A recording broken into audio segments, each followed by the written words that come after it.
Hello friends, पढ़ Chhattisgarh classes में आप सभी का एक बार फिर से बहुत बहुत स्वागत है।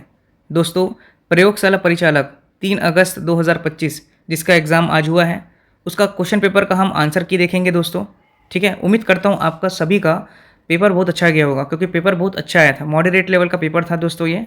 और कट ऑफ की चर्चा हम लोग लास्ट में करेंगे। आज अभी पहले सबसे पहले हम लोग देखते हैं पेपर किस प्रकार से आया था और उसके संभावित उत्तर क्या हो सकते हैं। जो हमने आपका मॉडल टेस्ट कराया था, चाहे छत्तीसगढ़ का पार्ट हो या साइंस का पार्ट हो, उसमें से भी क्वेश्चन देखने को मिला है दोस्तों इसमें। तो यदि जिन्होंने हमारा चैनल सब्सक्राइब नहीं किया तो प्लीज़ चैनल सब्सक्राइब कर लें, और हमारे प्लेलिस्ट के माध्यम से आप घर में बैठ करके निःशुल्क तैयारी कर सकते हैं हर विषय की। ठीक है, चलिए शुरुआत करते हैं आज के सेशन का। सबसे पहला प्रश्न देखते हैं हम लोग पार्ट 1 का। पार्ट 1 क्या आपका जनरल साइंस है। पहला प्रश्न है कि कौन सी अभिक्रिया, कौन सा रिएक्शन अपघटन का उदाहरण है। अपघटन अर्थात डिकम्पोजिशन दोस्तों। तो डिकम्पोज कौन सा हो रहा है, देखिए कैल्शियम कार्बोनेट ही तो हो रहा है डिकम्पोज। CO कैल्शियम ऑक्साइड और कार्बन डाइऑक्साइड में टूट रहा है, कौन सा आपका CaCO3। सही उत्तर यही होगा। बाकी सब में आपको देखो आयरन और कॉपर सल्फेट है, तो यहाँ पे आयरन सल्फेट बन रहा है और ये कॉपर अलग प्लस बन रहा है। आपका अमोनियम बन रहा है, यहाँ पर देख सकते हैं, और यहाँ पे आपका सोडियम क्लोराइड बन रहा है। मतलब यहाँ पर जो टूटने वाली चीज़ थी वो कैल्शियम कार्बोनेट ही आपका कैल्शियम ऑक्साइड और कार्बन डाइऑक्साइड में टूट रही है, इसलिए ये डिकम्पोजिशन रिएक्शन है, अपघटन का उदाहरण है, अपघटन अभिक्रिया का। अगला देखते हैं धातुओं और अधातुओं को उनके प्रयोग के लिए अनुसार मिलाइए। यहाँ पर देखिए धातु दिया है, पदार्थ। तांबा जो होता है दोस्तों विद्युत तारों में प्रयोग किया जाता है, आप जानते हैं तांबे का तार बहुत अच्छा रहता है ना। पोटेशियम जो होता है, वो पोटेशियम जो है आपका जल के साथ बहुत जल्दी रिएक्ट कर लेता है। पोटेशियम किसके साथ, वाटर के साथ बहुत जल्दी रिएक्ट करता है। तीसरा जो आपका सल्फर है, आप सभी को पता है जो सल्फर है वो औषधि में भी प्रयोग किया जाता है और फर्टिलाइजर्स उर्वरकों में भी प्रयोग किया जाता है। वही हम लोग सब जान रहे हैं एल्युमिनियम। एल्युमिनियम जो आपका कोरबा में है एल्युमिनियम प्लांट, तो वहाँ से आपका क्या होता है, जितना भी विमान होता है या रॉकेट्स होते हैं या सैटेलाइट्स में जो प्रयोग किए जाते हैं, एल्युमिनियम हल्का धातु है, हल्का मेटल है, तो विमान निर्माण में इसका उपयोग किया जाता है। इसलिए ऑप्शन नंबर ए का 3 देखिए ये हो जाएगा इसका ही सही। ए का 3, बी का 2, सी का 1, सी का 4, डी का 1। ठीक है, चलिए नेक्स्ट क्वेश्चन देखते हैं। इनमें से कौन सा पारिस्थितिक तंत्र का जैविक घटक नहीं है। जैविक मतलब कि बायोटिक कंपोनेंट नहीं है, तो ये सब पौधे, जीव जंतु, सूक्ष्म जीव, ये सब बायो कंपोनेंट हैं, बायोटिक कंपोनेंट्स हैं। जबकि तापमान क्या है, ए बायोटिक कंपोनेंट है, और यही इसका सही उत्तर होगा। अगला है एथीन C2H4 किस प्रकार के हाइड्रोकार्बन है। तो एथीन जो है, इथीन वो आपका असंतृप्त है, याद रखेंगे, अनसैचुरेटेड हाइड्रोकार्बन है। चलिए अगला प्रश्न है ऊष्मा के संचरण में सम्मिलित होने वाली प्रक्रिया को पहचानिए। संचरण मतलब कि ट्रांसमिशन हो रहा है किसका, आपका हीट का। तो चालन से होगा, संवहन से होगा, विकिरण से होगा, कंडक्शन से भी होगा, कन्वेक्शन से भी होगा, रेडिएशन से भी होगा। जबकि रोधन अर्थात इंसुलेशन से नहीं होगा, इसलिए PQR से होगा। तो PQR जिसमें है वो सही उत्तर होगा, सही उसका। ठीक है, PQR। नेक्स्ट क्वेश्चन है जलीय पारिस्थितिक तंत्र में क्षेत्रीय विभाजन के लिए मुख्य रूप से कौन सा अजैविक कारक जिम्मेदार है। जलीय पारिस्थितिक तंत्र में क्षेत्रीय विभाजन के मुख्य रूप से बोल रहा है दोस्तों, मतलब प्राइमरी रूप से बोल रहा है। यहाँ पर देखिए तापमान भी होता है, प्रकाश का प्रवेश भी होता है और मिट्टी का संरक्षण भी होता है, लेकिन मुख्य रूप से बोल रहा है, प्राइमरी रेस्पॉन्सिबल बोल रहा है, तो उसका आंसर होगा दोस्तों प्रकाश का प्रवेश। प्रकाश का प्रवेश ही आपका क्या करता है, जलीय पारिस्थितिक तंत्र का क्षेत्रीय विभाजन के लिए मुख्य रूप से उत्तरदायित्व है। अगला प्रश्न है तंत्रिका आवेग के संरक्षण का सही क्रम क्या होगा। तंत्रिका अर्थात आपका नर्व इम्पल्स का जो आपका ट्रांसमिशन होने का सही क्रम क्या होगा। देखिए सबसे पहले आपका रिसेप्टर होगा दोस्तों। रिसेप्टर कहाँ दिख रहा है, डी, यहीं पर दिख रहा है, यहीं से आपका आंसर मिल जाता। रिसेप्टर है, उसके बाद आपका होगा संवेदी तंत्रिका, सेंसरी नर्व ए। इसके बाद आपको देखने को मिलेगा दोस्तों स्पाइनल कॉर्ड में जाएगा। स्पाइनल कॉर्ड के बाद आपका हो जाएगा क्या, मोटर फाइबर नर्व में जाएगा, मोटर नर्व में जाएगा, और इसके बाद आपका मसल्स में जाएगा। इसलिए ऑप्शन नंबर डी इसका सही उत्तर होगा। ठीक है, चलिए अगला प्रश्न देखते हैं निम्नलिखित में से कौन सा प्राणी उत्तक है। देखिए प्राणी का जो टिश्यू है वो पेशी उत्तक है और तंत्रिका उत्तक है। ये दोनों आपका एनिमल क्या है, आपका टिश्यू है। जबकि आपका पैरेन्काइमा और कोलेनकाइमा ये आपका क्या है, प्लांट टिश्यू है। ठीक है, ध्यान रखेंगे इसे। तो इसलिए जे और के सही उत्तर होगा इसका, ऑप्शन नंबर ए। नेक्स्ट है निम्नलिखित पदार्थों को pH मान के बढ़ते क्रम में जमाइए। ठीक है, ऐसे ही आप लोगों को यदि कॉन्सेप्ट के हिसाब से समझना है तो हमसे जुड़ सकते हैं दोस्तों आप लोग, क्योंकि मैं एकदम बेसिक से आप लोगों को बताने का प्रयास करता हूँ। हमारा लक्ष्य यही है कि आप समझिए, चीज़ों को रटने के बजाय चीज़ों को समझ के पढ़ेंगे तो आप लोगों के लिए हमेशा अच्छा रहेगा। तो जिन्हें भी हमारे साथ जुड़ना है, निःशुल्क शिक्षा लेना है, निःशुल्क कोचिंग लेना है, हमारे चैनल को सब्सक्राइब करके आप लोग अपनी तैयारी और बेहतर कर सकते हैं। यहाँ पर देखिए प्रश्न है दोस्तों, निम्नलिखित पदार्थों का पीएच मान बढ़ते क्रम में लगाइए। पीएच का बढ़ते क्रम मतलब क्या होगा? पीएच का कम जाएगा तो मतलब एसिड होगा, पीएच का ज़्यादा बढ़ेगा मान तो अब क्या क्या हो जाएगा? क्षारीय हो जाएगा, बेसिडिक हो जाएगा। तो यहाँ पर क्षारीय क्रम में जमाना है हमको, मतलब पीएच का बढ़ते क्रम में जमाना है। तो यहाँ पर HCl जो है सबसे ज़्यादा होता है एसिडिक। यहीं पर ही आंसर दिख रहा है आपका ई। सबसे पहले HCl, फिर उसके बाद नींबू पानी, फिर आपका एसिडिक एसिड दिख रहा है, फिर उसके बाद शुद्ध जल। शुद्ध जल कितने में आ गया? नॉर्मल, न्यूट्रल में। और ए में आपका क्या हो गया? NaOH, जो लगभग 8 के आसपास पहुंच जाता है इसका पीएच मान। तो इस प्रकार से आपका आंसर हो जाएगा ए। अगला है, नीचे दिए गए कथन AS और कारण R के लिए सही विकल्प का चुनाव कीजिए। जब रेल पटरी के कई भाग एक साथ जोड़े जाते हैं, रेल की पटरी की बात हो रही है दोस्तों, डिब्बे की बात नहीं हो रही, पटरी की बात हो रही है, तो उनके बीच में थोड़ी सी जगह छोड़ दी जाती है। हमने देखा है कि रेल की पटरियाँ बहुत सारी ऐसे ऐसे लगे रहती हैं, कहीं ऐसे जाकर के मिल जाते हैं, तो इनके बीच में क्या थोड़ा सा ना जगह छोड़ दिया जाता है, ज़्यादा नहीं थोड़ा सा। क्यों छोड़ा जाता है? ताकि गर्मी के दिनों में क्या होता है, आपका जो रेल की पटरी स्टील से जो बनी होती हैं, उनके बीच में आपका क्या होता है, ये प्रत्यास्थता, मतलब उनके में इलास्टिसिटी ज़्यादा रहती है, तो वो गर्मी के दिनों में वो क्या हो जाता है, उनका इलास्टिसिटी बढ़ जाता है। इसलिए कथन और कारण दोनों ही सत्य है, और कथन सही का आर का ए का व्याख्या करता है। ठीक है, कारण जो है ए का व्याख्या करता है। जब रेल की पटरी कई भागों में एक साथ जोड़ दिया जाता है तो उनके बीच में थोड़ी जगह छोड़ दी जाती है, और जो रेल की पटरी होती है वो स्टील से बनी होती है, क्योंकि स्टील की प्रकृति ज़्यादा प्रथायस्त होती है। ज़्यादा क्या होती है दोस्तों? आपका हाईली इलास्टिसिटी उसका नेचर होता है। चलिए अगला प्रश्न देखते हैं, मेंडल के प्रयोग में निम्न चरणों का सही क्रम क्या है? तो सबसे पहले पॉलिनेशन होगा, पॉलिनेशन के बाद निषेचन होगा, फिर बीज निर्माण होगा, उसके बाद F1 फिर F2। तो ABDEC ऑप्शन नंबर ए सही होगा। ठीक है, अगला देखते हैं, सूर्य। सूर्य ऊर्जा का महान स्रोत है, आप जानते हैं, सबसे बड़ा स्रोत है। उत्पादक कौन होते हैं? प्लांट्स लोग होते हैं। उपभोक्ता जो होते हैं जीव जंतु हम लोग, और अपघटक कौन होते हैं? सूक्ष्म जीव, मतलब कि आपके माइक्रो ऑर्गेनिज्म। तो A कटू देखिए, A कटू यहाँ दिख रहा है, ये भी डायरेक्ट आपका आंसर बन रहा है दोस्तों। यदि आप लोगों ने थोड़ा भी अच्छे से ध्यान से पढ़ा है तो पेपर उतना ज़्यादा टफ नहीं आया था, समझदारी भरा आपका पेपर था ये। अब देखिए, कोशिका द्रव्य जो होता है ग्लूकोज से पाइवरेट में बनता है, ये टूटता है। इसके बाद मांसपेशी में जानते हैं कि लैक्टिक एसिड का निर्माण होता है दोस्तों। आप कहीं से भी दौड़ के आएंगे तो आपके हाथ पाँव में क्या हो जाएगा? लैक्टिक एसिड का जमाव हो जाएगा, वही दर्द का कारण बनेगा। माइटोकॉन्ड्रिया देख लिया अजय, आप तो पाइवरेट को तोड़ेगा, और यीस्ट जो होता है, जो खमीर उठता है आपका, पाइरूट से इथेनॉल बन जाता है। तो ए का 1 देखिए, ए का 1 दिख रहा है 2 जगह, और बी का आपका दिख रहा है 4, तो ऑप्शन नंबर सी सही होगा। ठीक है, चलिए नेक्स्ट क्वेश्चन देखते हैं। निम्नलिखित में से कौन सा एक यौगिक का लक्षण है, एक कंपाउंड का लक्षण नहीं है, पूछ रहा है। पहला चीज तो इसका संगठन निश्चित होता है, बिल्कुल गलत बात है ये। इसका संगठन अनिश्चित होता है, इसका जो संगठन, इसका जो फिक्स्ड कंपोजिशन नहीं होता, इसका जो कंपोजिशन फिक्स्ड नहीं होता, यही इसका सही उत्तर है दोस्तों। इसका विशिष्ट गलनांक होता है, ये बात सत्य है। इसका फिक्स्ड जो है स्पेसिफिक मेल्टिंग पॉइंट होगा, अपने अवयवों के गुण भी दिखाता है, ये अपने जो प्रॉपर्टीज़ है उसको भी दिखाता है, और इसकी भौतिक विधियों को अलग नहीं किया जा सकता, ये कथन भी सत्य है। इसका जो कथन गलत था वही पूछा है, और इसका कथन गलत क्या था कि इसका संगठन निश्चित होता है, इसका संगठन अनिश्चित होता है दोस्तों। अगला है, एक छात्र ने निम्नलिखित कुछ कथन लिखे हैं।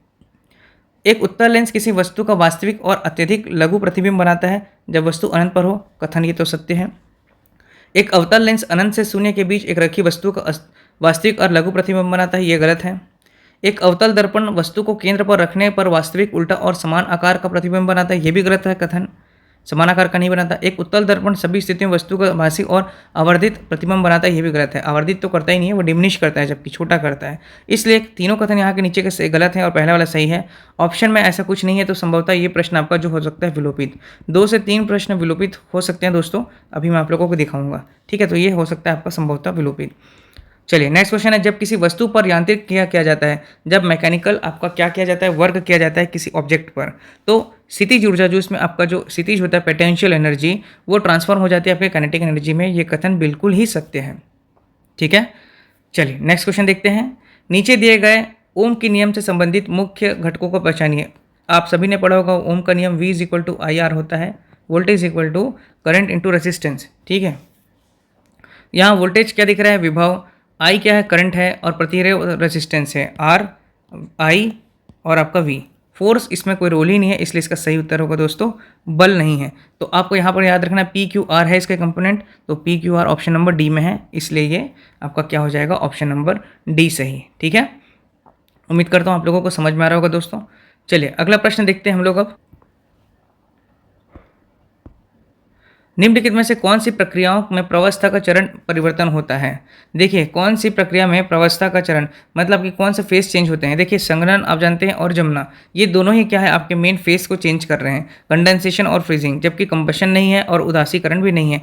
ऑप्शन क्या हो जाएगा इसका? जे और के इसका सही उत्तर हो जाएगा ऑप्शन। 19 क्वेश्चन देखते हैं, पोषण स्तर का सही क्रम देखते हैं। सीक्वेंस ऑफ ट्रॉफिक लेवल आप सभी को पता है, डायरेक्ट आंसर यहाँ पर दिखा रहा हूँ, ऑप्शन नंबर डी सही होगा। पहले प्रोड्यूसर आएगा, फिर आपका प्राइमरी कंज्यूमर, सेकेंडरी कंज्यूमर, या फिर टर्सरी कंज्यूमर आएगा। ऑप्शन नंबर डी इसका सही होगा। यही आपका ट्रॉपिक लेवल है दोस्तों। खाद्य का संचरण का नियम आपने देखा होगा।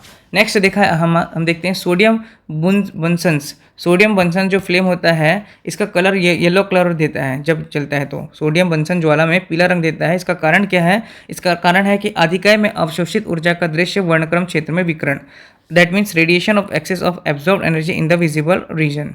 ऑप्शन नंबर डी इसका सही है। अगला प्रश्न है, निम्न में से कौन सा पदार्थ जल में घुलने पर क्षारीय विलयन बनाता है? तो आपका सोडियम ऑक्साइड हाइड्रोक्साइड, आपका पोटेशियम हाइड्रोक्साइड और कैल्शियम हाइड्रोक्साइड, ये तीनों बनाता है, जबकि HCl नहीं बनाता है, इसलिए option number A B C सही होगा।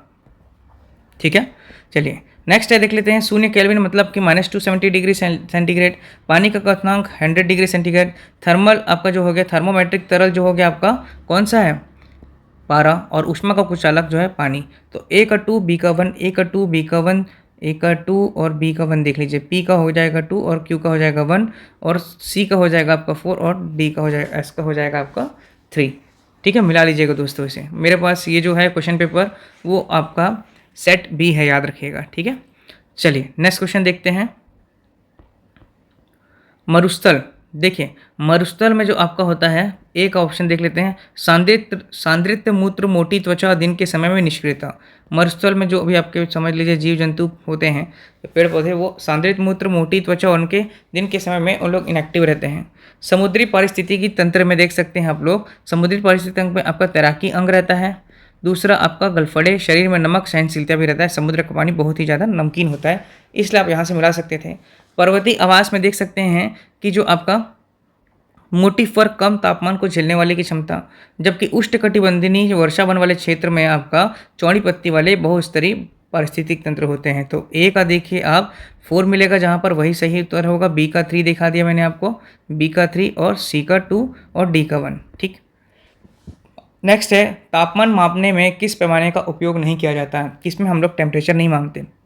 सेल्सियस में मापते हैं, फ़ारेनहाइट में भी मापते हैं और केल्विन में भी मापते हैं, जबकि रिएक्टर में आपका भूकंप को नापा जाता है। ठीक है, चलिए नेक्स्ट क्वेश्चन देखते हैं आपको। निम्नलिखित रिएक्टर स्केल, ठीक है, निम्नलिखित में से कौन सा जैव विविधता के सही स्तर है? अनुवांशिक विविधता सही है, पारितंत्रीय अर्थात इकोसिस्टम विविधता भी सही है, प्रजाति विविधता भी सही है, जबकि जनसंख्या विविधता नहीं होते, इसलिए ऑप्शन नंबर 1, 2, 3 सही है और 1, 2, 3 ऑप्शन नंबर ए में सही है दोस्तों।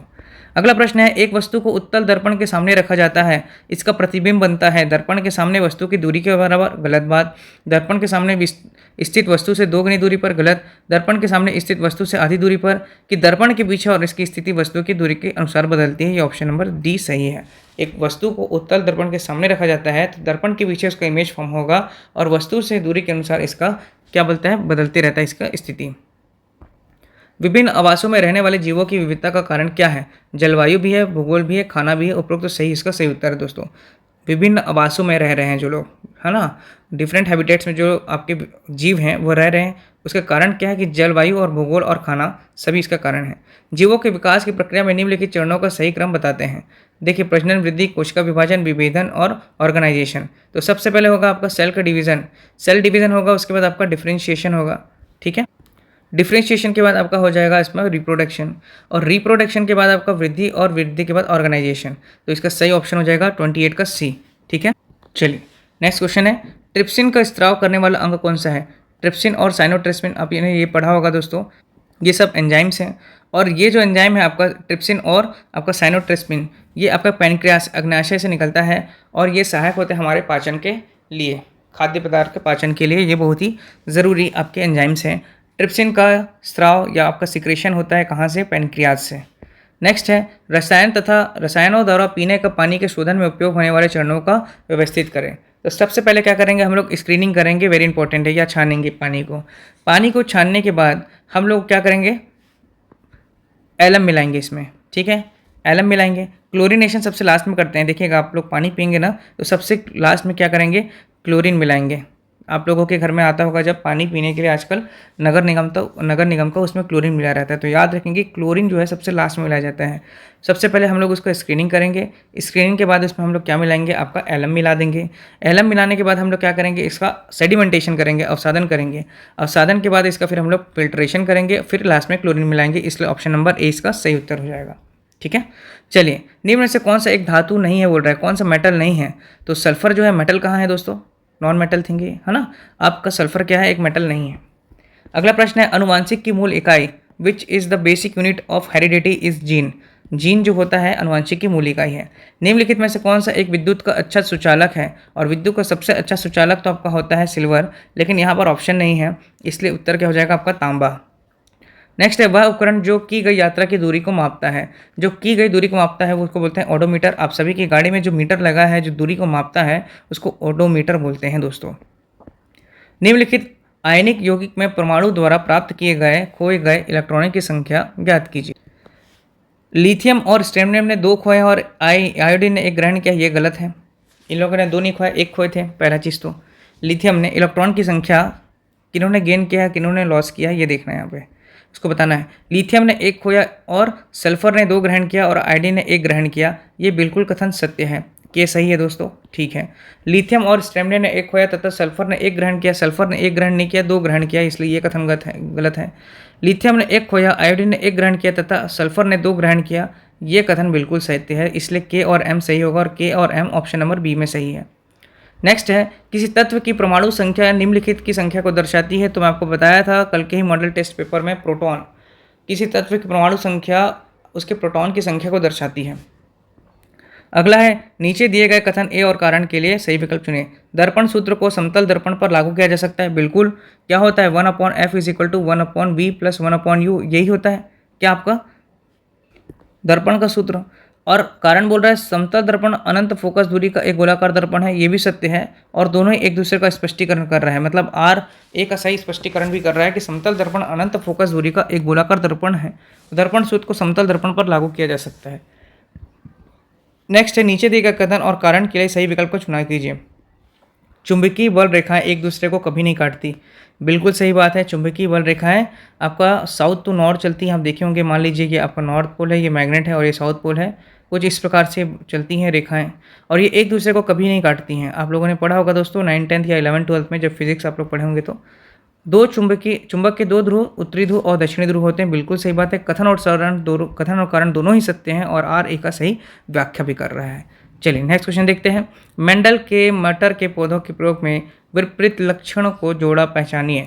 मतलब विपरीत लक्षणों के जोड़ा, देखिए एक तो पहले तो हो गया इसका लंबा और बौना, इसने देखा था टॉल और डाफ, और ग्रीन और येलो कलर देखा था पर इसका आपका पेयर नहीं बन रहा है। और एक उसने देखा था राउंड एंड रिंकल्ड, मतलब कि गोला और झुरीदार, इसलिए बी और डी जहाँ दिख रहा है वो सही उत्तर है दोस्तों। ठीक है, चलिए यहाँ पे अगर येलो रंग और ग्रीन रंग अगर यहाँ पे एक साथ होता ना ऑप्शन में, ये वाला ऑप्शन में या इसमें ग्रीन रहता उसके साथ में गोला की जगह, तो वो भी सही होता, पर यहाँ पर वो नहीं है, इसलिए उत्तर जोड़ा पहचानिए बोला तो याद रखेंगे लंबा और बौना और गोला और झुरीदार, ऑप्शन नंबर बी और डी। निम्नलिखित में से कौन सा क्रम सबसे छोटे से लेकर सबसे बड़े पैमाने तक जैव विविधता के स्तरों को सही ढंग से दर्शाता है। तो सबसे पहले हम लोग देखेंगे आपका जेनेटिक डाइवर्सिटी। सबसे पहले क्या आएगा आपका अनुवांशिक विविधता, ठीक है डी के बाद हम लोगों को देखने को मिलेगा आपका प्रजाति स्पीसीज के बाद आ जाएगा आपका जनसंख्या के बाद हो जाएगा आपका समुदाय, और समुदाय के बाद पारिस्थितिक तंत्र। तो ऑप्शन नंबर डी सही है आपका डी, उसके बाद बी सी ई ए, ठीक है, मिला लीजिएगा दोस्तों। अगला देखते हैं हम लोग, ये देखिए ना यहाँ पर सबसे पहले समझने वाली बात है किसी का अनुवांशिक विविधता, यहाँ पे जेनेटिक डाइवर्सिटी पहले देखने को मिलेगा। उसके बाद क्या हो जाएगा प्रजाति का निर्माण होगा, प्रजाति के बाद बहुत सारी विभिन्न प्रजाति वहाँ पे जनसंख्या बन जाएंगी, जनसंख्या किसमें समुदाय में बनेगा और समुदाय किसमें लास्ट में इकोसिस्टम का निर्माण करेगा। किसी पिंड का संवेग अर्थात मोमेंटम पिंड के वेग के समानुपाती बशर्ते उसका द्रव्यमान स्थिर रहे। पिंड के गतिज ऊर्जा के व्युत्क्रमणानुपाती होता है, पिंड के द्रव्यमान के समानुपाती बशर्ते उसका वेग स्थिर रहे, उपरोक्त में से कोई नहीं।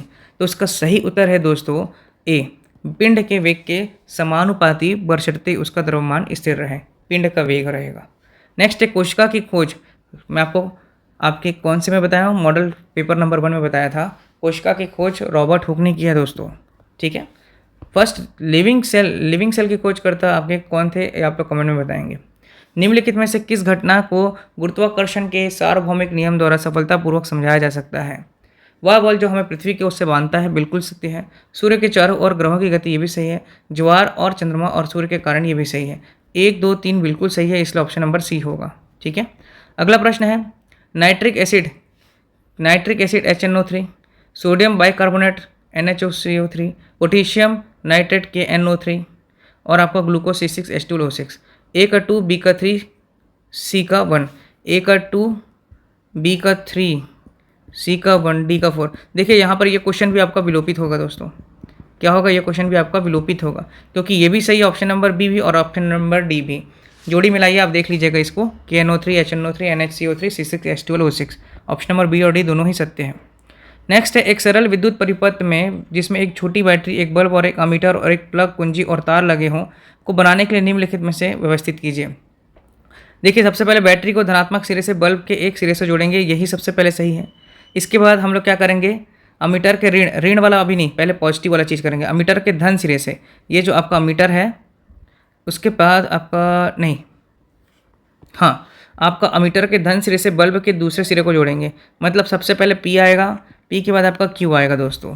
इसके बाद अमीटर के ऋण सिरे से प्लग की कुंजी को, सिरे को, तार को जोड़ेंगे, तो हो जाएगा P के बाद R, R के बाद आपका Q और Q के बाद हो जाएगा S। क्योंकि बैटरी के ऋण सिरे से ये वाला जो नेगेटिव पॉइंट को हम लोग किससे जोड़ेंगे, प्लग इन से जोड़ेंगे। सबसे पहले इसको जोड़ेंगे, इसके साथ बल्ब के साथ, फिर बल्ब को हम लोग किससे जोड़ रहे हैं, अमीटर के प्लस वाले के साथ, फिर अमीटर के नेगेटिव वाले को हम लोग जोड़ रहे हैं प्लग इन के साथ, और लास्ट में जो मैं आपको बता रहा हूँ एस वाला जो दिख रहा है, वो बैटरी के नेगेटिव टर्मिनल को हम लोग प्लग इन के साथ जोड़ेंगे और फिर आपका बल्ब जलेगा। इसलिए PRQS इसका सही उत्तर है, PRQS, ऑप्शन नंबर बी, ठीक है। चलिए नेक्स्ट क्वेश्चन देखते हैं अब हम लोग। निम्नलिखित में से कौन सा एक प्राकृतिक अम्ल है? तो सिट्रिक एसिड होता है, मिलता है आपको नींबू में, जानते हैं। टार्टेरिक एसिड, ये भी प्रकृति में पाया जाता है, जो कि इमली में पाया जाता है। लैक्टिक एसिड जो आपका दूध में पाया जाता है, जबकि HCl जो है आपका हमारे पेट में पाया जाता है, या इसको आर्टिफिशियली बनाया जाता है। इसलिए इसका सही उत्तर होगा ऑप्शन नंबर सी, क्योंकि यहाँ पे नेचुरल एसिड बोला है दोस्तों। तो नेचुरल एसिड क्या नहीं है, HCl नहीं है। नेक्स्ट है, जब बंदूक चलाई जाती है तो गोली पर आगे की ओर बल लगता है और बंदूक प्रतिक्रिया होती है, बिल्कुल सत्य बात है। प्रत्येक क्रिया को बराबर और विपरीत प्रतिक्रिया करता है, न्यूटन का तीसरा नियम, every reaction has an equal and opposite reaction. तो ए और आर दोनों ही सत्य है और आर ए का सही स्पष्टीकरण भी कर रहा है, ऑप्शन नंबर ए सही होगा। नेक्स्ट है, साबुन का मुख्य घटक आपको मैं बता चुका हूँ, वसी अम्लों के कारण, फैटी एसिड के कारण। ये मैं आप लोगों का ACF की जब तैयारी करा रहा था उस समय भी इसके बारे में जानकारी दिया था दोस्तों। अगला प्रश्न है, एरोमेटिक हाइड्रोकार्बन की पहचान किन विकल्पों से की जाती है? एरोमेटिक हाइड्रोकार्बन की, वह चक्रीय होते हैं, बिल्कुल सत्य बात है। दे कंटेन बेंजीन रिंग, ये भी सही है, उसमें बेंजीन रिंग होते हैं। दे हैव एरोमेटिकली, इसमें सुगंध भी होता है, लेकिन वो संतृप्त नहीं होते, वो लोग अनसेचुरेटेड होते हैं, असंतृप्त होते हैं, ठीक है। तो A, B और D इसका सही उत्तर है दोस्तों, A, B, D इसका सही उत्तर है। चलिए नेक्स्ट क्वेश्चन देखते हैं। अलैंगिक प्रजनन के प्रकार एवं उसके उदाहरण के सही विकल्प को पहचानिए। Fission amoeba, that is true, fission जो होता है अमीबा में होता है। बडिंग जो है वो हाइड्रा में होता है दोस्तों, राइजोपोस में नहीं होता, हाइड्रा में होता है। क्या चीज़ आपका? बडिंग, कलीकरण, ठीक है। बडिंग जो होगा आपका यहाँ पर हाइड्रा होगा, जबकि आपका स्पोर फॉर्मेशन किस में होगा?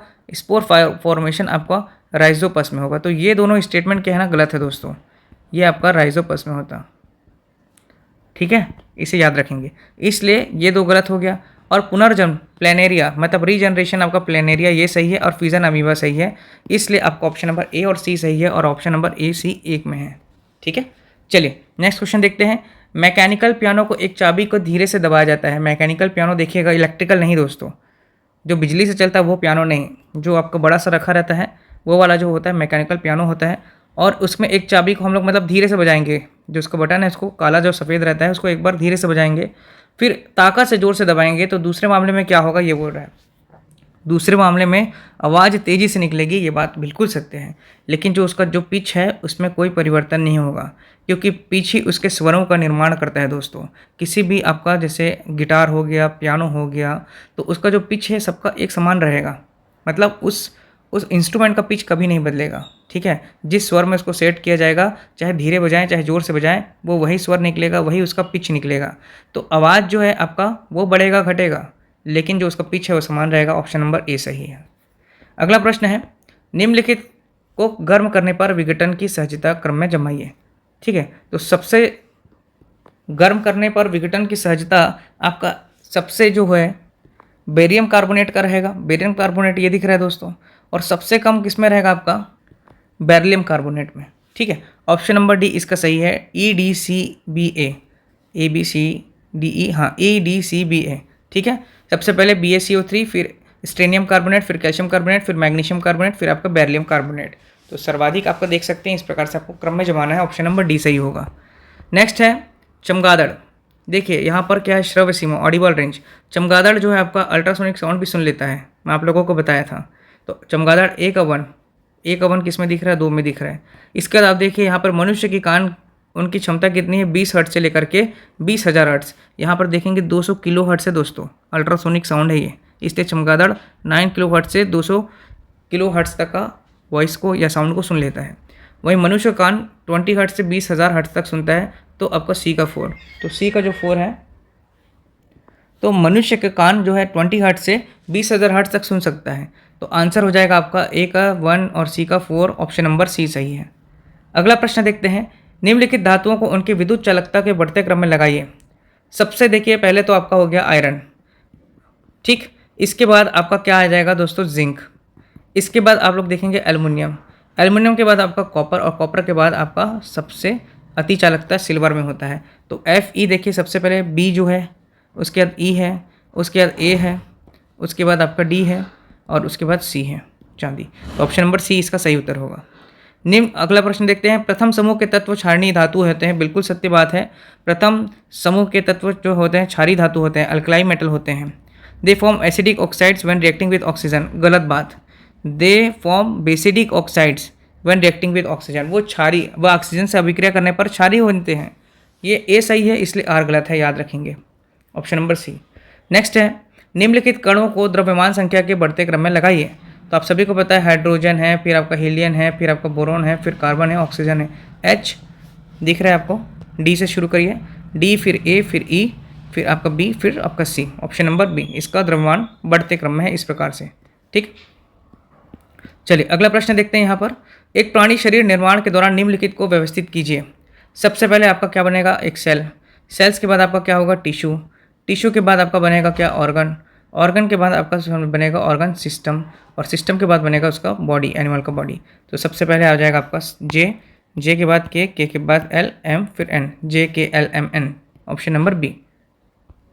नेक्स्ट है, 5 माध्यमों के अपवर्तनांक नीचे दिए गए हैं, रिफ्रैक्टिव इंडेक्स दिया हुआ है, वैल्यूज़। अब और इसमें बोला सही विकल्प चुनें जो प्रकाश की गति को घटते क्रम में लगाए। तो जिसका ज़्यादा आपका रिफ्रैक्टिव इंडेक्स होगा, उसका उतना ही प्रकाश की गति को वो कम उसमें आपका चलेगा। ठीक है, कम चलेगा। और जिसका सबसे कम होगा रिफ्रैक्टिव इंडेक्स, उसका गति सबसे ज़्यादा होगा। तो यहाँ पर सबसे कम किसका दिख रहा है, डी का दिख रहा है। तो डी सबसे ज़्यादा होगा, फिर सी का होगा 1.5, फिर ए का होगा 1.6, फिर बी का होगा 1.8, फिर ई का होगा 2.0। तो यहाँ सबसे धीरे चलेगा आपका 2.0 प्रकाश की गति। ठीक, मतलब मैं आपको बताया हूँ, पहले भी बताया था, रिफ्रैक्टिव इंडेक्स का अगर मान ज़्यादा है तो उसका स्पीड कम रहेगा। ठीक है, चलिए नेक्स्ट है प्राकृतिक चयन। नेचुरल सिलेक्शन जो होता है, ये पर्यावरण के अनुसार उपयुक्त जीवों का चयन होता है। कृत्रिम आर्टिफिशियल सिलेक्शन जो है आपका मानव द्वारा किया जाता है। तो ए का 4 और बी का 2 दिख रहा है यहाँ पर, ए का 4 और बी का 2, यही इसका सही उत्तर है दोस्तों। ठीक है, सी का 3 हो जाएगा अनुकूलन, पर्यावरण के अनुसार लक्षणों का विकास, और विकास जो है आपका जीवों के लक्षणों के साथ परिवर्तन। अगला देखते हैं, निम्नलिखित वस्तुओं को उनके जड़त्व के क्रम में व्यवस्थित करें। तो जड़त्व समझ रहे, movement of inertia, Newton's first law की बात हो रहा है दोस्तों। तो यहाँ पर जो है आपका सबसे पहले रबर की गेंद जो है हल्की है, इसमें सबसे कम लगेगा इसके स्थिरता में लाने में। इसके बाद फिर पत्थर की गेंद, फिर उसके बाद साइकिल, और उसके बाद आपका रेलगाड़ी। ठीक है, रेलगाड़ी सबसे हैवी है, तो इसलिए ऑप्शन हो जाएगा CDBA, ऑप्शन नंबर डी। चलिए नेक्स्ट क्वेश्चन देखते हैं। यहाँ तक आपका साइंस का सेक्शन खत्म हो गया। अब इसके बाद जीएस का जो सेक्शन है जनरल स्टडीज़ का, वो शुरू करते हैं। पहला क्वेश्चन है, जूडो खिलाड़ी हेमवती नाग को राष्ट्रपति द्वारा सम्मानित किया गया था। ये मैं आपको करंट में बताया था दोस्तों, ये कोंडा गांव से है। ठीक है, राष्ट्रपति द्वारा इनको सम्मानित किया गया था और ये क्या है, जूडो खिलाड़ी है, याद रखेंगे, कोंडा गांव की निवासी थी ये। अगला प्रश्न है, छत्तीसगढ़ में रबी के मौसम में कुछ क्षेत्रों में धान की खेती की जाती है। बिल्कुल सत्य कथन है, दोहरी खेती करते हैं लोग, चावल उगा के हैं। रबी मौसम में भी यहाँ प्रचुर मानसून में वर्षा होती है, ये गलत का है। रबी मौसम में छत्तीसगढ़ में कहीं पर भी बारिश नहीं होता इस प्रकार से, ये स्टेटमेंट गलत है। ए सही है और आर गलत है, ऑप्शन नंबर सी सही है। अगला प्रश्न है, निम्नलिखित इस्पात उद्योगों को पश्चिमी से पूर्व के क्रम में लगाइए। तो सबसे पहले राउरकेला आपका उड़ीसा में आएगा। राउरकेला के बाद आपको याद रखना बोकारो जो है आपका झारखंड में आएगा। ठीक है, उसके बाद बर्नपुर आपका हो जाएगा वेस्ट बंगाल में, और दुर्गापुर भी वेस्ट बंगाल में हो जाएगा। लेकिन जो बर्नपुर है उससे वेस्ट बंगाल के दुर्गापुर जो है वो और पूर्व की ओर है, इसलिए क्रम हो जाएगा DACB। DACB ये आपका हो गया उड़ीसा का राउरकेला, ये हो गया आपका बोकारो झारखंड का। ठीक है, ये आपका उसके बाद बर्नपुर हो गया और ये उसके बाद आपका दुर्गापुर हो गया। ये सभी स्टील प्लांट है, और अगर बोलता भिलाई स्टील प्लांट तो उसको हम और पश्चिम में लगा लेते हैं। ठीक है, चलिए नेक्स्ट क्वेश्चन देखते हैं। छत्तीसगढ़ पंचायत अधिनियम के दिए गए अनुच्छेद के आधार पर निम्नलिखित में से क्रम को जमाइए। सबसे पहले ग्राम सभा, ठीक है। उसके बाद बी गठन मैं आपको बताया था, सी से संरचना बताया था, डी से आरक्षण और ई से अवधि बताया था मैं। तो आपका ABCDE लाइन से लगेगा, ऑप्शन नंबर ए सही हो जाएगा। अगला प्रश्न देखते हैं यहाँ पर, दक्षिण भारत की सबसे ऊंची पर्वतीय चोटी में आपको ज्योग्राफी के सेक्शन में बताया था और MCQ के सेक्शन में भी इसको बताया था कि अन्नामुडई जो होता है दक्षिण भारत की सबसे ऊंची चोटी है दोस्तों। नेक्स्ट प्रश्न, छत्तीसगढ़ के निम्न अभ्यारण्यों को उनके प्रमुख जिले के आधार पर उत्तर से दक्षिण की ओर लगाइए। तमोर पिंगला मैं आपको कितने बार इसको बताया हूँ, आपका MCQ में भी बताया हूँ, थ्योरी में भी बताया हूँ दोस्तों। बार बार बताने का मतलब ये है कि जो हम पढ़ा रहे हैं उसमें से प्रश्न आ रहा है, इसीलिए मैं आप लोगों को ये जानकारी दे रहा हूँ। इसका कतई ये मतलब नहीं है कि मैं ही पेपर सेट करता हूँ। ठीक है, तमोर पिंगला जो है आपका, ये आपका सूरजपुर में है। अचानकमार आपका मुंगेली वाला क्षेत्र में है, मुंगेली अमरकंटक वाला क्षेत्र में। बार नवबर आपका महासमुंद में हो गया। ठीक है, जबकि सीता नदी आपका धमतरी में हो गया दोस्तों, और पामेड़ आपका बीजापुर में हो गया। तो उत्तर से दक्षिण का क्रम ये बाय डिफॉल्ट लगा हुआ है, ABCDE, ऑप्शन नंबर ए। नेक्स्ट है गोदावरी। गोदावरी की सहायक नदी है प्राणहिता, और ब्रह्मपुत्र की सहायक नदी आपको मैं बताया था दोस्तों केनुला। तो A का 2 और D का 1 दिख रहा है कहीं, A का 2 और D का 1, ऑप्शन नंबर ये सही है। कृष्णा की सहायक नदी है आपका कोयना, और कावेरी की सहायक नदी है आपका भवानी। तो इसलिए ऑप्शन नंबर डी इसका सही उत्तर है। छत्तीसगढ़ राज्य निर्वाचन आयोग का गठन कब किया गया था? तो छत्तीसगढ़ राज्य निर्वाचन आयोग का गठन 2004 में किया गया था। संभवतः इसे चेक करेंगे 2003 है या 4 है, मैं थोड़ा डाउट में हूँ दोस्तों। यहाँ पर आप लोग को सही उत्तर पता होगा तो आप लोग प्लीज़ इसे कमेंट में बता दीजिएगा। ठीक है, मैं अभी एट प्रेजेंट इसे गैस नहीं कर पा रहा हूँ। नेक्स्ट है लद्दाख पर्वत श्रेणी के उत्तर में कौन सी पर्वत श्रेणी है? तो मैं आपको बताया था काराकोरम श्रेणी जो है। इससे प्रश्न अभी देखिए आपका कौन सा एग्जाम हुआ था, आबकारी आरक्षक, जिसमें पूछा था कि जास्कर श्रेणी जो था वो किस हिमालय के अंतर्गत आता है। मैं और आपको मॉडल क्वेश्चन में भी इसको कराया था, इससे संबंधित प्रश्न आ सकते हैं बोला भी था। तो जास्कर जो श्रेणी है वो आपका ट्रांस हिमालय में आता है, और यहाँ पर पूछ रहा है कि लद्दाख पर्वत श्रेणी के उत्तर में कौन सा है, तो काराकोरम श्रेणी है। ठीक है, नेक्स्ट देखिए K2 माउंटेन। छत्तीसगढ़ का प्रथम किन्नर सरपंच जो है आपका सोनू, ठीक है, सोनू मांझी जहाँ तक, या सोनू नाम है इनका। ठीक है, ये प्रथम किन्नर सरपंच हैं। छत्तीसगढ़ प्रशासनिक अकादमी सहायता के सरगुजा संभाग से इनका चयन हुआ था। ठीक है, इतना याद आ रहा है। नेक्स्ट है छत्तीसगढ़ प्रशासन अकादमी द्वारा निम्नलिखित में से कौन से प्रशिक्षण कार्यक्रम सामान्यतः आयोजित किए जाते हैं? छत्तीसगढ़ के प्रशासन अकादमी जो है उनके द्वारा प्रशिक्षण कार्यक्रम सामान्यतः आयोजित किए जाते हैं। अखिल भारतीय सेवाओं के अधिकारियों को प्रशिक्षण कार्यक्रम बिल्कुल दिया जाता है। राज्य शासन के सेवारत अधिकारियों को प्रशिक्षण यहाँ ये भी दिया जाता है। राष्ट्रीय वित्तीय प्रबंधन संस्थान द्वारा आयोजित प्रशिक्षण क्रम ये भी दिया जाता है, जबकि राष्ट्रीय प्रबंधन प्रशिक्षण संस्थान आयोजित प्रशिक्षण कार्यक्रम यहाँ नहीं कराया जाता। इसलिए ABC सही है, ऑप्शन नंबर ए। अगला प्रश्न है कार्बन के प्रतिशत के आधार पर कोयले के प्रकारों का आरोही क्रम। इसको मैं आप लोग को बताया हूँ। पीट दिया मतलब सबसे बुरा, तो सबसे लोवेस्ट रहता है पीट, और सबसे बेस्ट रहता है आपका कौन सा, एंथ्रेसाइट आपका बेस्ट रहता है इसमें, मतलब सबसे हाईएस्ट रहता है। दूसरा आप कंफ्यूज लोग हुए होंगे लिग्नाइट और बिटुमिनस में, तो लिग्नाइट भी आपका बिटुमिनस से आपका क्या रहता है, कम प्रतिशत रहता है इसमें कोयला। ठीक है, तो सबसे बेस्ट है आपका एंथ्रेसाइट, मतलब ऑप्शन नंबर ये सबसे बेस्ट है 3 के बाद याद रखना है आपका कौन सा होगा, ए। ठीक है, बिटुमिनस से कम होता है लिग्नाइट, और लिग्नाइट से और कम होता है पीट, तो ऑप्शन नंबर सी सही होगा। ठीक है, चलिए नेक्स्ट है ऐतिहासिक घटनाक्रम कालानुसार क्रम बद्ध कीजिए। ठीक है, मतलब ये हिस्ट्री का प्रश्न दे दिया, आउट ऑफ सिलेबस। आप लोग चाहें तो इसमें दावा प्रति कर सकते हैं क्योंकि आउट ऑफ सिलेबस है ये प्रश्न।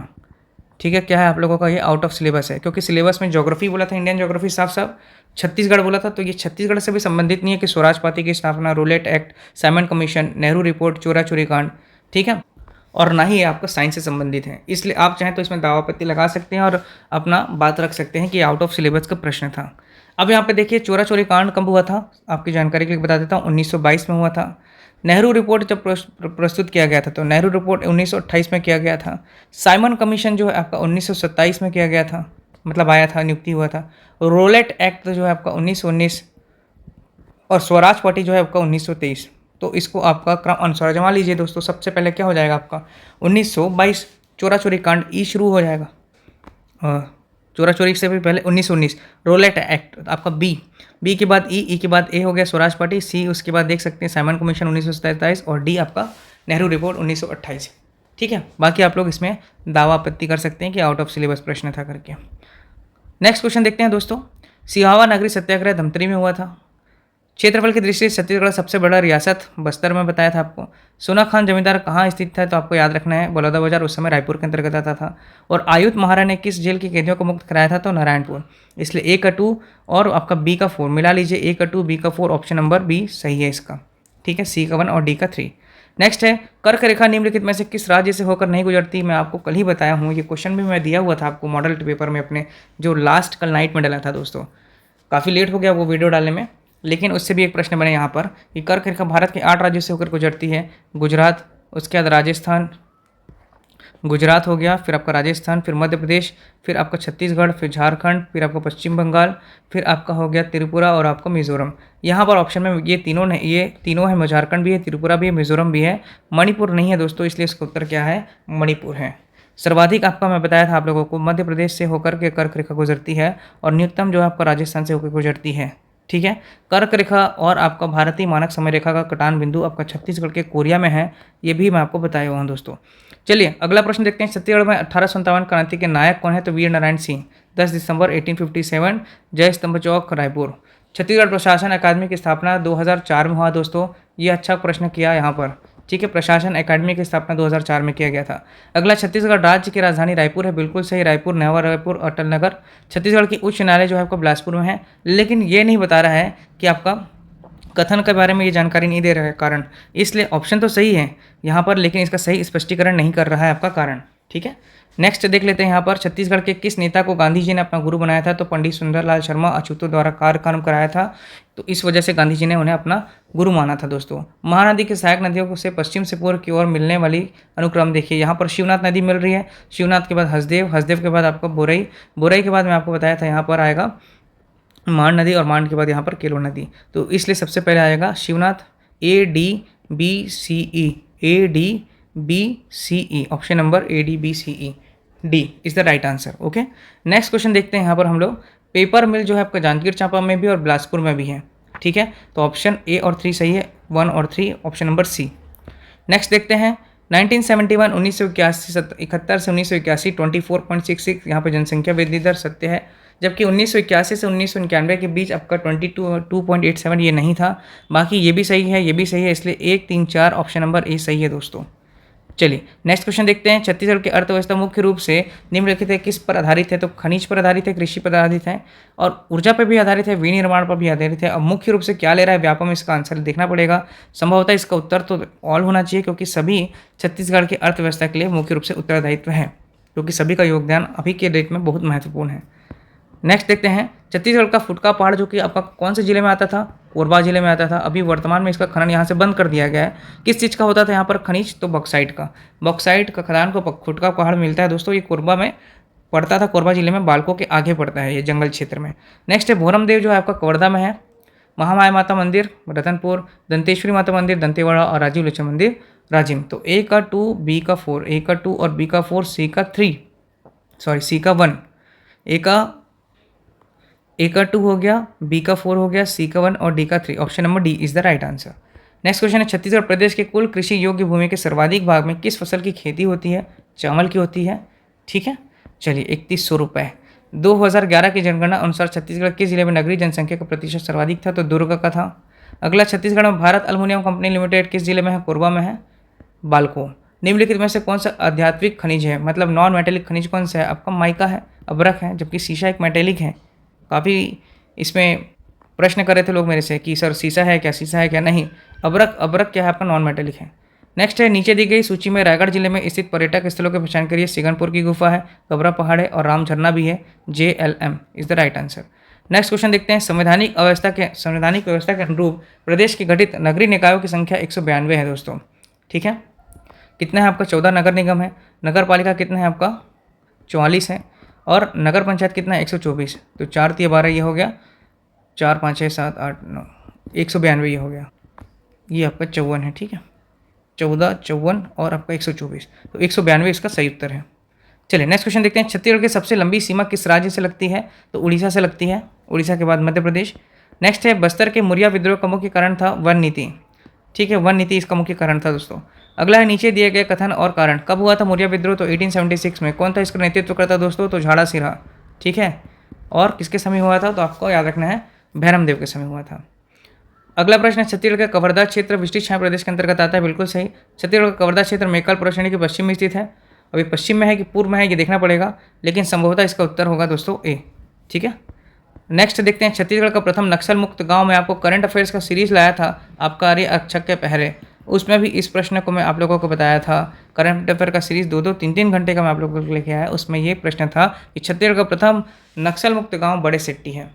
ठीक है, अगला प्रश्न है नीचे दिए गए कथन कारण का सही विकल्प है। भारत चाय का वृहद उत्पादक देश है। ठीक है, सही बात है। भारत में चाय के उत्पादन के लिए शीतोष्ण जलवायु पाई जाती है। गलत, शीतोष्ण नहीं रहती, उष्णकटिबंधीय जलवायु पाई रहती है। तो ए सही है, आर गलत है दोस्तों। अगला प्रश्न है रायपुर में वैगन बियर शॉप 1966 में इसकी स्थापना हुआ था, लेकिन संचालन कब से किया गया? 1968 में। Option number D. अगला प्रश्न देखते हैं। छत्तीसगढ़ में मुख्यतः किस प्रकार का लोहा पाया जाता है? तो याद रखना है हेमेटाइट, जबकि सबसे आपका लोहा का बेस्ट है क्वालिटी कौन सा? आपका मैग्नेटाइट। मैं सबको बताया हूँ आप लोगों को अपनी डिटेलिंग क्लास में। छत्तीसगढ़ राज्य का स्थापना दिवस 1 नवंबर सभी जानते हैं 2000। छत्तीसगढ़ के राज्यपालों को, इसको भी मैं आपको ऑप्शन क्वेश्चन में कराया था MCQ सीरीज में EDI के समय। जो लोग EDI के समय भी पढ़े होंगे हमसे, वो इसमें प्रश्न देखने को मिल सकता है। सबसे पहले आपका दिनेश नंदन साहब, फिर सेठ हो गया, फिर नरसिंहम हो गया, फिर शेखर दत्त, फिर BD टंडन जी। तो इस प्रकार से आपका BDCE और फिर A। ठीक है, B हो गया, फिर हो गया C हो गया, फिर हो गया D, Dinesh Nandan Sahay, BDCE A। ठीक, तो इस प्रकार से आपके 100 प्रश्न हो गया दोस्तों। उम्मीद करता हूँ आप सभी का ये प्रश्न एग्ज़ाम अच्छा गया होगा। और कट ऑफ की बात करें तो जनरली आपका ये 100 नंबर का प्रश्न है और साइंस का पेपर था, थोड़ा टिपिकल पेपर है। तो मान के चलिए 75 के अप्रॉक्स जिनका आएगा नंबर, उनका श्योर है कि हो जाएगा दोस्तों 75 के अप्रॉक्स। ठीक है, अब ये आप लोग कैटेगरी हिसाब से आप लोग आगे पीछे नंबर कर लेंगे, पर इतना याद रखिएगा 75 नंबर भी बहुत होता है इस एग्ज़ाम के लिए, खास करके कौन सा आपका प्रयोगशाला परिचालक के लिए। सब 75 नंबर के आसपास है, चाहे जनरल हो, OBC हो, ST हो, कुछ भी हो, उनका चयन पक्का है। ठीक है, चलिए मिलते हैं नेक्स्ट वीडियो में। और हमारा जो कंटिन्यू क्लासेस चल रहा है आप लोगों का, छत्तीसगढ़ का भी MCQ सीरीज चल रहा है, छत्तीसगढ़ का आपका डिटेलिंग के साथ जो आपका थ्योरी क्लास चल रहा है वो भी रेगुलर चलेगा। मैथ्स रीजनिंग का क्लास जो चल रहा है वो भी रेगुलर चलेगा दोस्तों। छत्तीसगढ़ में भी आगामी शिक्षक भर्ती देखने को है, तो शिक्षक भर्ती के लिए भी मैं आप लोगों के लिए निःशुल्क क्लासेस लेके आ रहा हूँ। कंप्लीट आपका उसमें सिलेबस कंप्लीट कराया जाएगा, स्पेशली TGT वालों के लिए, TGT एवं PRT वालों के लिए। ठीक है, क्योंकि अभी वर्तमान में PGT पढ़ाने का समय नहीं है दोस्तों। तीसरी बात यह है, CG कांस्टेबल की तैयारी भी लगभग आप लोगों की चल ही रही है, साथ साथ हमारे वीडियोस डल रहे हैं CG कांस्टेबल का। और आपका जो अभी आने वाला है अमीन पटवारी, उसकी तैयारी भी हम लोग यहाँ पे आप लोगों के लिए शुरू करा दी है। प्लेलिस्ट बना दिया जा रहा है, जितने भी एग्जाम्स हो रहे हैं उसके, जैसे ADI का हुआ, आबकारी रक्षक को हुआ, प्रयोगशाला परिचालक का हुआ, उसमें हम लोग आप लोगों को वीडियो के माध्यम से सभी सब्जेक्ट और आपका सिलेबस कंप्लीट कराने का प्रयास कर रहे हैं। तो जुड़े हमारे साथ। और जो लोग महंगे कोचिंग नहीं जा सकते हैं या जो लोग घर में बैठ कर तैयारी करना चाहते हैं, उन्हें भी हमारा चैनल के बारे में बताइए, हमारा पढ़ छत्तीसगढ़ क्लास के बारे में बताइए, जहाँ से वो घर में बैठ कर के निःशुल्क यूट्यूब के माध्यम से पढ़ सकते हैं और अपनी सफलता सुनिश्चित कर सकते हैं। मिलते हैं दोस्तों अगले ही वीडियो में जल्द ही। धन्यवाद।